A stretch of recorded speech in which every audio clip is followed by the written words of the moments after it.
Hello friends, welcome to Creative Medicine. In this lecture, we will learn about. Hello friends, let us now learn some important points about acetaminophen. What is acetaminophen? So acetaminophen is analgesic, antipyretic. It has analgesic and antipyretic action, similar to aspirin, but it does not have or it lacks anti-inflammatory action. It lacks anti-inflammatory effect. And one more important thing, this acetaminophen is weak inhibitor of both COX-1 and COX-2 and has minimal or no effect on platelet activity. It has no effect on platelet activity.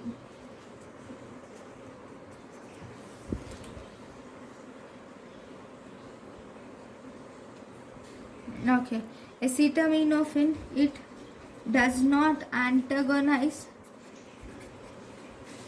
probenecid, and because it does not antagonize probenecid, it can be used in gout. Okay, acetaminophen can be used in gout, unlike the other drugs which cannot be used in gout, like aspirin cannot be used in gout, right? Right. Now, one more important thing is acetaminophen toxicity. Okay, this is asked several times actually. If you see acetaminophen will undergo CYP mediated. It will undergo CYP mediated N hydroxylation.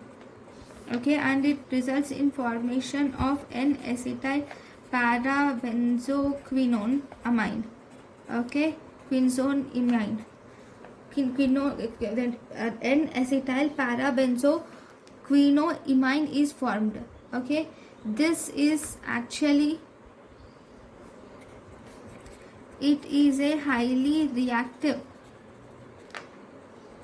arylating agent. Okay, and this is detoxified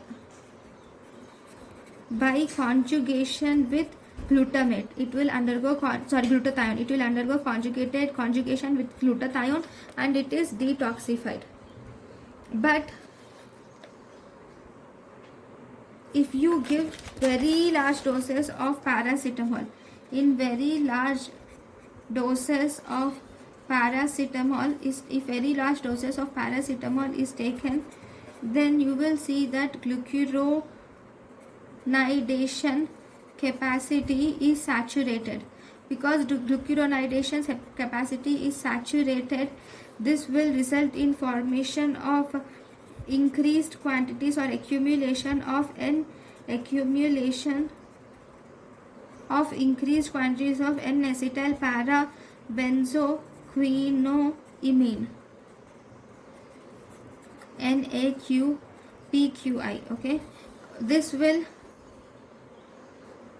bind to the proteins which are present in the liver, and it will result in liver necrosis. Okay, this is one thing. Next, the effect on alcohol. Okay, whenever there is chronic alcoholism, this chronic alcoholism will again, it will induce CYP enzymes, especially it will induce CYP2E1, and thus this will convert acetaminophen, which is nothing but paracetamol. Acetaminophen is paracetamol, and it will result in N-acetyl paraquinoneimine. This will lead to toxicity. This toxicity is seen on ingestion of less than 4 grams in alcoholics, and if the toxicity is seen after more than 7.5 grams ingestion in normal individuals. Now, this is about the toxicity. What about the antidote? The treatment. Treatment is N-acetylcysteine is the drug of choice for acetaminophen poisoning. How does it act? This N-acetylcysteine will replenish the GSH or glutathione stores, and once it replenishes the glutathione stores, these glutathione stores can conjugate the N-acetyl paraquinone imine, and thus will and thus it will decrease the toxic metabolite. And one more thing, it also has protection. It will also confers protection against extrahepatic injury. How? Because of its due to its antioxidant and anti-inflammatory property. Because of its antioxidants and anti-inflammatory property, this will show the protection against extrahepatic injury. Okay, so these are the important points. Thank you for watching. Thank you, and thank you for watching.